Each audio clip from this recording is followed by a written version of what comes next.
In deze aflevering gaan we handen tekenen. In het atelier van Vincent. Dezelfde plek waar hij stond te werken. Vincent heeft op basishand getekend en maakte ook een tekening met een koffiekommetje. En dat lijkt me eigenlijk wel een hele leuke om nu te gaan tekenen.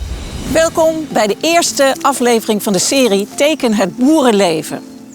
Ik ben Inge Schagen, ik ben schilder en tekenaar en ik werk in het Van Gogh Museum in Amsterdam. Ik ga je leren tekenen in de stijl van Van Gogh en daarvoor zijn we hier in Nuenen.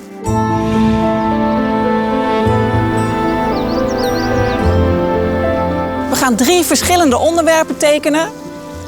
Handen van boeren, gezichten van boeren. En we gaan naar buiten om hier in het landschap van Nuenen samen te tekenen. En aan het eind van de workshops kun jij tekenen zoals Vincent.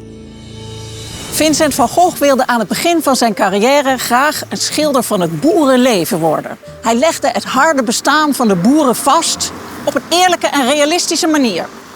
Hij maakte eindeloos veel tekeningen en schetsen voordat hij aan zijn echte meesterwerk begon, de aardappeleters. En dat deed hij hier in Nuenen, waar hij van 1883 tot 1885 in dit huis, de pastorie, woonde bij zijn ouders.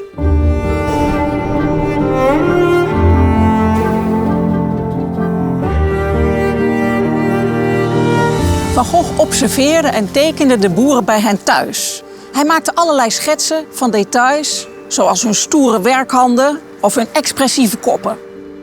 En die schetsen kwamen later goed van pas toen hij aan de aardappeleters begon. Zijn eerste meesterwerk. Maar daar kwam destijds veel kritiek op. Niet iedereen kon het waarderen. Tegenwoordig is dat anders. En dat is maar goed ook, want Vincent bleef altijd in zijn werk geloven. Wij gaan vandaag beginnen met het tekenen van handen. En ik mag dat op een hele bijzondere plek doen. Dat is hier achter dit huis in het atelier van Vincent. Dezelfde plek waar hij stond te werken.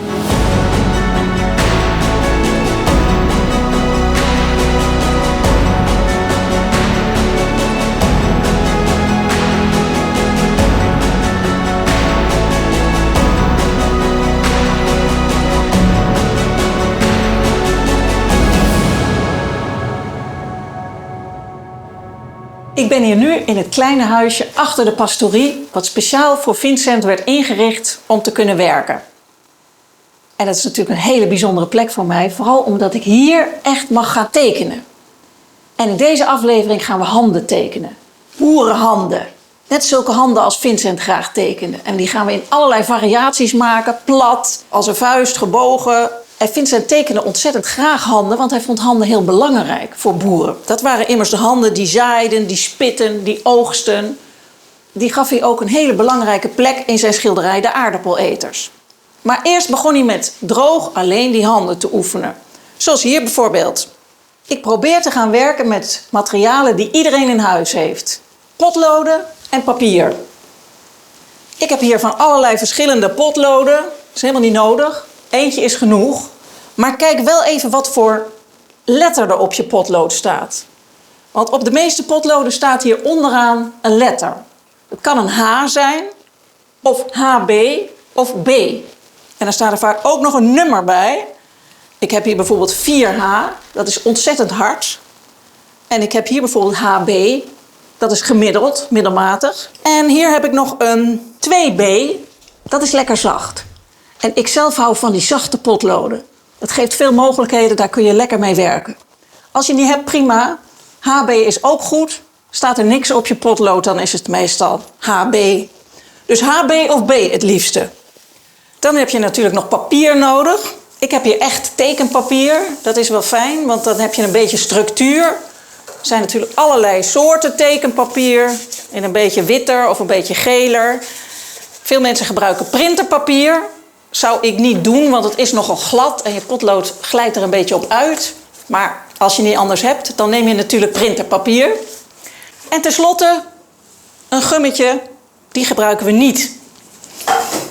We beginnen even met op te warmen. Daarvoor neem je een potlood, een beetje zacht of HB. En je gaat gewoon eerst eens even krassen. En dan voel je gelijk al een beetje in je arm welke spieren je daarvoor gebruikt. Natuurlijk doet je hand mee. Maar je voelt het ook in je elleboog. En zelfs als je het goed doet hier in je schouder. Want als je het goed doet, laat je niet je hand op het papier rusten. Dan kun je maar heel weinig doen. Maar je probeert je hand los van het papier te houden. Nou, je maakt dus wat lange lijnen. Je maakt dus wat korte lijnen. Je maakt dus wat krinkels. Voel hoe je hand beweegt, hoe je spieren dat doen.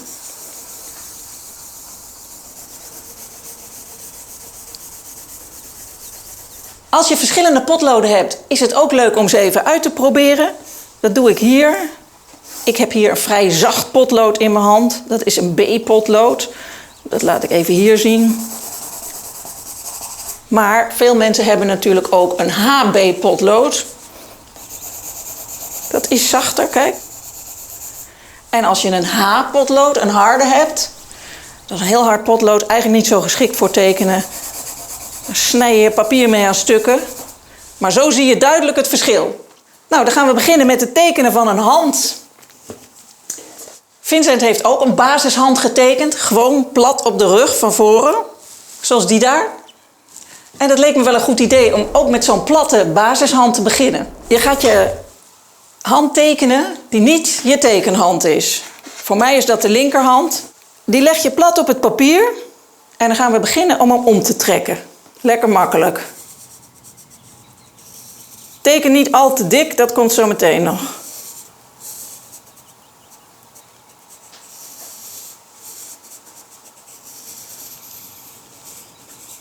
En neem ook een klein stukje van de pols erbij, anders is hij zo, ziet hij eruit als een afgehakte hand.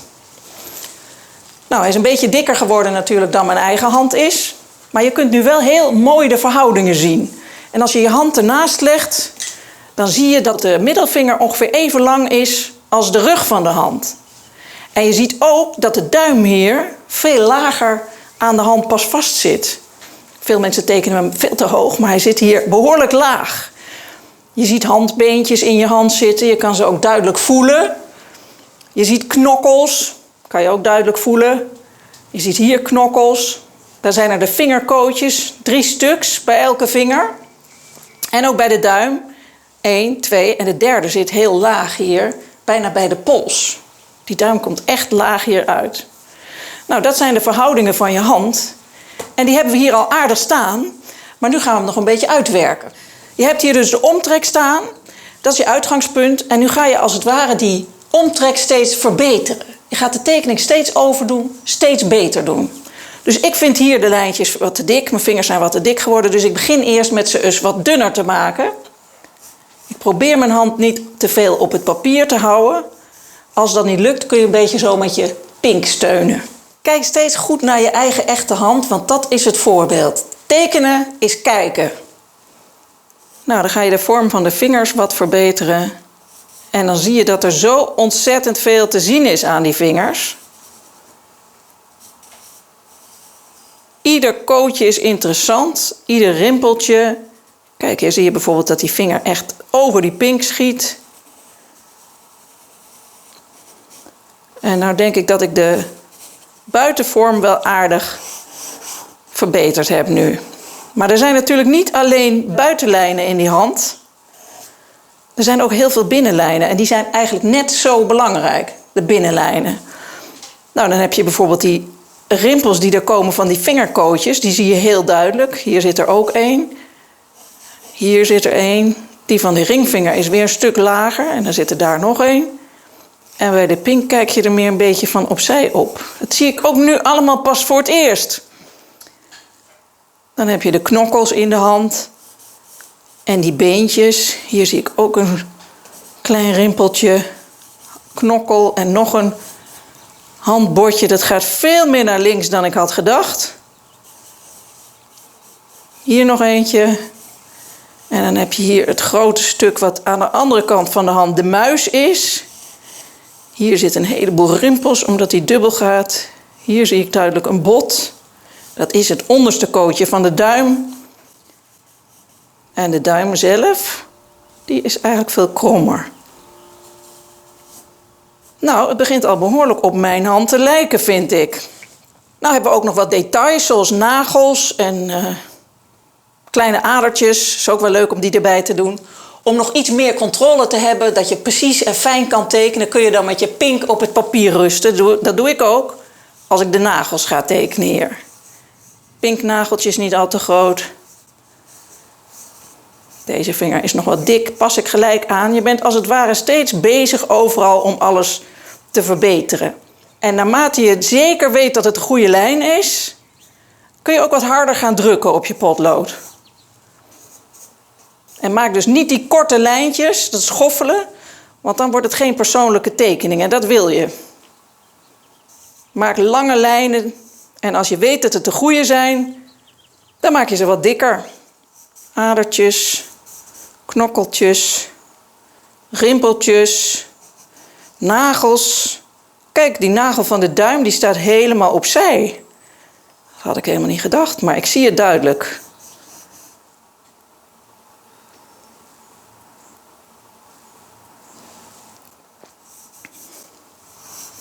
Pols is een beetje te dun uitgevallen.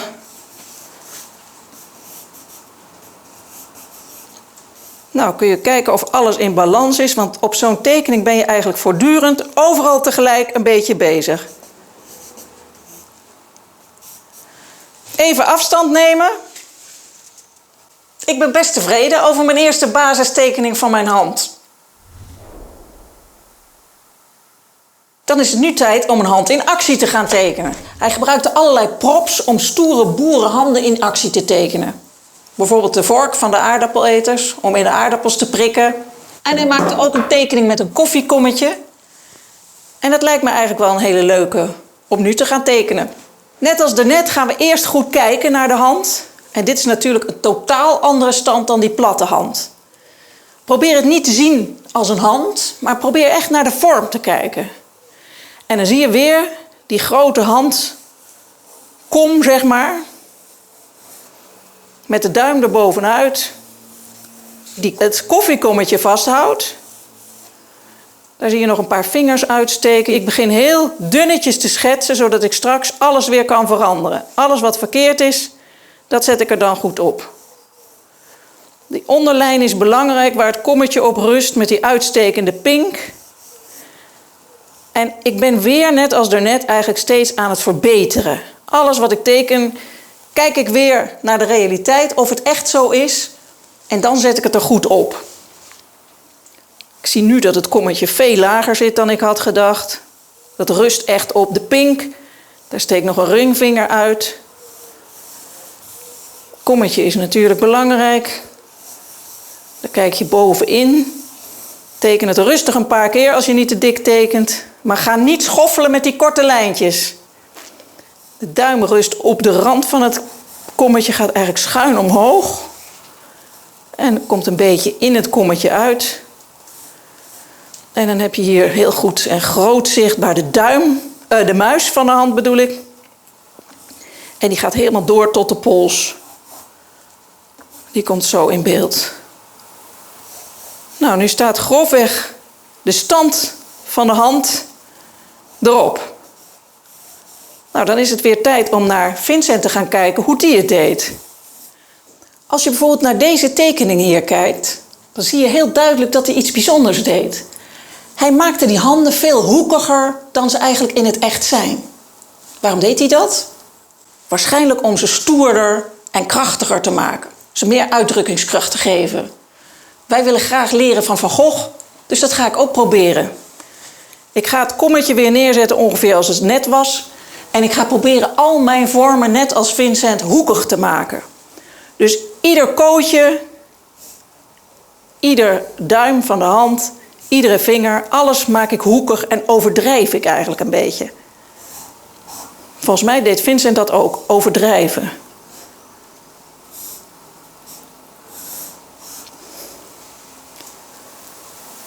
Nou, kommetje kon je moeilijk overdrijven. Dus die laat ik maar zo. Dat is misschien ook wel een mooie tegenstelling met die hoekige hand. Maar ook de vingertoppen, alles maken we een beetje hoekiger.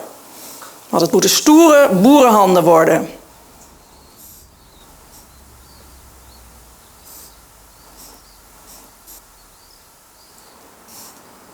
Blijf goed kijken naar je echte hand, dat is het allerbelangrijkste.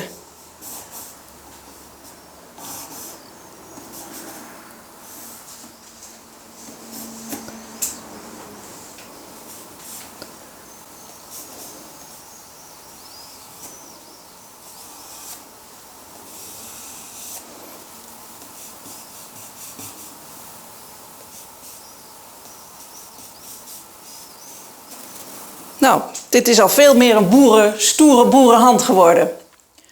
Als je naar de tekening van Vincent kijkt, zie je dat hij ook heel erg keek in deze tekening naar licht en donker. Licht en donker kun je met een zacht potlood lekker maken. En dat kun je door een beetje te krassen doen. Dan wordt die hand nog steviger van. Dat ga ik ook proberen. Overal waar het donker is, ga ik gewoon een beetje krassen.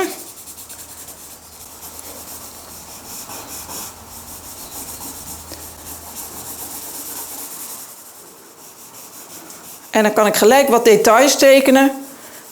De duim bijvoorbeeld, de nagel zie je eigenlijk in deze stand. Hoegenaamd niet, alleen een klein randje.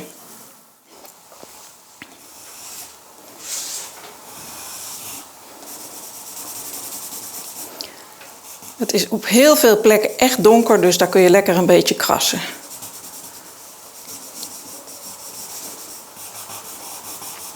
Denk ook aan alle dingen binnenin de hand. Hè. Niet alleen de buitenlijn tekenen. Wat er binnen in de hand gebeurt is eigenlijk net zo belangrijk. En dan kun je ook wat details toevoegen.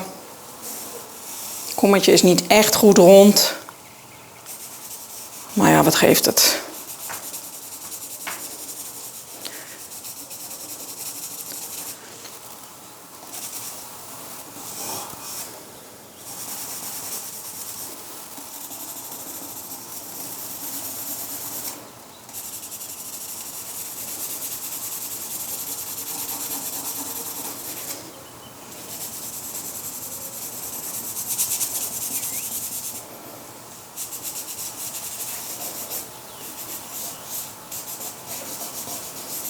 Overdrijven.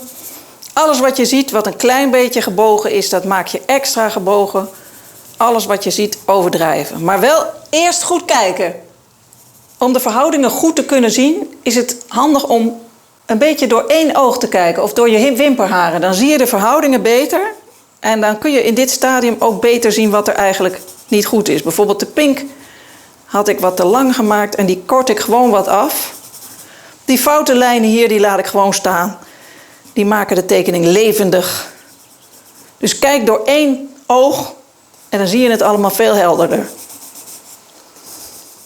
Zo kun je de tekening dus helemaal naar je eigen hand zetten. En als het ware een handschrift ontwikkelen, net als Vincent dat deed. Maar daarvoor moet je wel heel veel oefenen. Vincent zei, ik maak steeds wat ik nog niet kan om het te leren kunnen. Je moet ook weer niet te lang doorgaan. Dus neem een beetje afstand. Dit is mijn eerste handtekening. En je begrijpt wel dat je heel veel moet oefenen en vaak moet tekenen. Probeer handen in allerlei standen te tekenen, net als Vincent. Maak eens een vuist. Hou een stuk gereedschap vast. Maak de handen hoekig. Vraag je buurman eens om te zitten, misschien wel met 2 handen tegelijk. En kijk vooral goed, dat is het allerbelangrijkste. In de volgende aflevering gaan we gezichten van boeren tekenen. Net als Vincent dat deed. En dan gaan we zo'n boerenkop bekijken. En dan leer je hoe je echt karakter in zo'n gezicht brengt. En hoe je er uitdrukking aan geeft. Tot de volgende aflevering.